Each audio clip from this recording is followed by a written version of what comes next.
మన ఇండియా సర్కార్ 15 ఆగస్టు నాటికి 30 లక్షల ఉద్యోగాలు భర్తీ మొదలు పెడతాం రాహుల్ గాంధీ. దేశవ్యాప్తంగా రైతులకు రుణమాఫీ, మహిళలకు ఏడాదికి లక్ష, యువతకు ఏడాది పాటు ఉద్యోగ శిక్షణ, లక్ష సాయం. రాజ్యాంగాన్ని రక్షిస్తాం, రిజర్వేషన్లు పెంచుతాం. కార్పొరేటర్లకు మోదీ ఎంత దోచిపెట్టారో అంత సొమ్ముడు పేదలకు పంచుతాం. అదాని అంబానీ కోసమే పెద్ద నోట్ల రద్దు, జిఎస్టీ అని విమర్శ. ఏం చేస్తారన్న దీనిపైన? అదే చాలా స్పష్టంగా ఈరోజు ఒక వ్యక్తి ఉద్యోగాల గురించి మాట్లాడుతుండు, ఏమిస్తామో మాట్లాడుతుండు.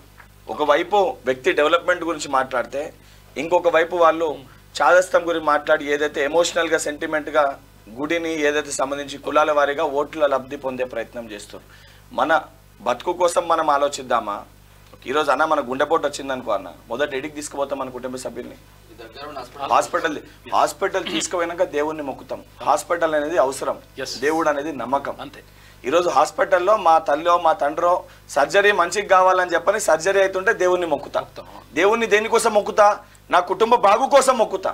కానీ ఈరోజు నా కుటుంబ బాగు కోసం హాస్పిటల్ నిర్మించకుండా కేవలం దేవుణ్ణి చూపించి నీ కుటుంబం బాగుంటది దేవుణ్ణి మొక్కుకో అని చెప్పి నన్ను మోసం చేస్తారు. ఒక చదువుకున్న బిడ్డగా కోపం రాదా? రాహుల్ గాంధీ ఒక నిజంగా ఇటువంటి వ్యక్తి ప్రధానమంత్రి అయితే 5 సంవత్సరాలు 100% ఆయనకు అవకాశం వస్తుంది. తర్వాత ఈ పరిస్థితులు ఉంటాయి. జూన్ 4న కేంద్రంలో ఇండియా కూటమి సర్కార్ ఏర్పడబోతుందని కాంగ్రెస్ అగ్రనేత రాహుల్ గాంధీ అన్నారు. కేంద్రంలో మేము అధికారం చేపట్టగానే దేశంలోని రైతులందరికీ రుణమాఫీ చేసి పంటలకు మద్దతు ధర కల్పిస్తాం. పేద మహిళల ఖాతాల్లో ఏడాదికి ₹1,00,000 చొప్పున జమ చేస్తాం. 15 ఆగస్టు నాటికి 30 లక్షల ప్రభుత్వ ఉద్యోగాల భర్తీకి ప్రక్రియను స్టార్ట్ చేస్తామని ప్రకటించారు. ప్రధానమంత్రి నరేంద్ర మోడీ, కేంద్ర హోంమంత్రి అమిత్ షా, ఆర్ఎస్ఎస్ వాళ్ళు కలిసి రాజ్యాంగాన్ని మార్చేసి రిజర్వేషన్లు ఎత్తేయాలని చూస్తున్నారని ఆయన మండిపడ్డారు. కానీ తాము దేశానికి ఆత్మలాంటి రాజ్యాంగాన్ని రక్షించి వెనుకబడిన వర్గాలు, దళితులు, ఆదివాసీలు, మైనార్టీలకు రిజర్వేషన్లు పెంచుతామని తెలిపారు. లోక్సభ ఎన్నికల ప్రచారంలో భాగంగా మెదక్ జిల్లా నర్సాపూర్ పట్టణంలో హైదరాబాద్ సరూర్ నగర్ స్టేడియంలో గురువారం నిర్వహించిన కాంగ్రెస్ జనజాతర సభల్లో రాహుల్ గాంధీ మాట్లాడారు. దేశంలో రాజ్యాంగ రచన కంటే ముందు అట్టడుగు వర్గాల ప్రజలకు ఎలాంటి హక్కులు లేవని అన్నారు. అలాంటి వారికి రాజ్యాంగం అండగా నిలిచిందని, ఇప్పుడు ఆ రాజ్యాంగాన్ని మారుస్తామని బీజేపీ నేతలు చెప్తున్నారని ఆగ్రహం వ్యక్తం చేశారు. ఇక ఆదాని అంబానీ కోసమే మోడీ పనిచేస్తారు. ఆదాని అంబానీ కోసం తప్ప పేదల కోసం ఎన్నడూ మోడీ పనిచేయలే. ఆదాని కోసమే మోదీ పెద్ద నోట్ల రద్దు చేపట్టిండు. తప్పుడు జిఎస్టీ తెచ్చింది అందుకే. ఎయిర్పోర్ట్లు, నౌకాశ్రయాలు, ప్రభుత్వ రంగ సంస్థలన్నీ ఆదాని పరం చేసిండు. రిజర్వేషన్లను రద్దు చేసేందుకే ప్రభుత్వ రంగ సంస్థలన్నింటినీ ప్రైవేట్ చేస్తూ పోతున్నాడు అని చెప్పేసి రాహుల్ గాంధీ ఆరోపిస్తా ఉన్నారు. రాజ్యాంగం కేవలం పుస్తకం కాదు, అది పేద ప్రజల గొంతుక, గుండె చప్పుడు. రాజ్యాంగం వల్లే పేదలకు హక్కులు దక్కాయి. రాజ్యాంగం ద్వారానే పేదలకు అధికారం, రిజర్వేషన్లు వచ్చాయి.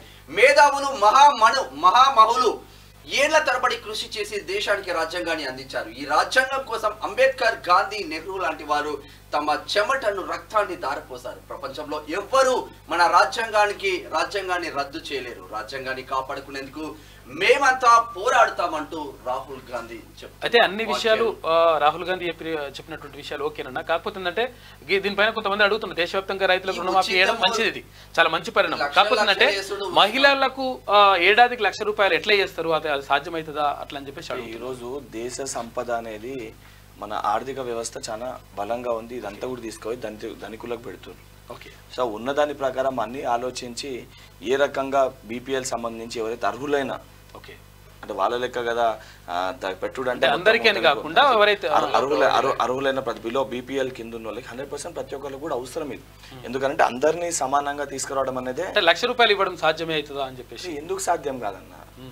జన్ ధన్ ఖాతాలో 15 లక్షలు వేస్తామన్నాడు. వాళ్ళ లెక్క మనం జుమ్లా చెప్తలేము అని ఇవ్వలేదు. వాళ్ళ లెక్క మనం జుమ్లా చెప్తలేము, అంటే వాళ్ళ లెక్క మనం తప్పుడు మాటలు మాట్లాడతాం. మనం ఇచ్చేది చెప్తున్నాం, 100% ఇచ్చి తీరుతాం. ఓకే, అంటే రాష్ట్రంలో 2,500 సాధ్యం కావట్లేదు. కాంగ్రెస్ అన్న 3 నెలలనే సాధ్యం కావట్లేదు అని చెప్పని విమర్శించేస్తే, ఇప్పుడు పక్కనున్న కర్ణాటకలో చేస్తలేరా? మహిళలకు ఇస్తురా లేదా? ఇది కూడా స్టెప్ బై స్టెప్ ఇక్కడ ఇస్తారు. అరే ఏమి కాదు, 3 నెలలనే మొత్తము అయిపోయిందని చెప్పి విమర్శిస్తే తప్పు కదా. ఫ్రీగా డబ్బులు అకౌంట్ లో వేయడం వల్ల ఆర్థిక పరిస్థితి దెబ్బతింటదని చెప్పి. ఆర్థిక పరిస్థితి దెబ్బతిన్నా ఇప్పుడున్న పరిస్థితుల్లో ఏదైతే వాళ్ళు పడుతున్న ఇబ్బందులు వారికి ఇమీడియట్ రిలీఫ్ ఇప్పించి వాళ్ళని ఫైనాన్షియల్ గా స్టేబుల్ చేసి ఆర్థికంగా ప్రతి కుటుంబాన్ని కూడా బలపరిచి స్వయంగా వాళ్ళ కాళ్ళపైన వాళ్ళు నిలిచిన వరకు ఈ సాయం అనేది అవసరం, అది చేస్తారు. కాబట్టి ఇనిషియల్ గా అప్పటి వరకు ఈ సపోర్ట్ అనేది వారికి అవసరం.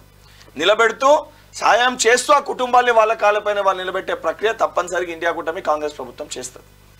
బీజేపీని బొందబెట్టాలి, ఓట్ల కోసం దేవుళ్లను వాడుకుంటున్నారు, దేవుడు కూడా బీజేపీ నేతలను క్షమించడు, రిజర్వేషన్ల రద్దుకు కుట్ర చేస్తున్నారు, రాజ్యాంగాన్ని కాపాడేందుకే రాహుల్ యుద్ధం, ఆయనకు తెలంగాణ సమాజం మద్దతు ఇవ్వాలని చెప్పేసి సీఎం రేవంత్ రెడ్డి అంటున్నాడు. ఇది ఇట్లా ఉంటే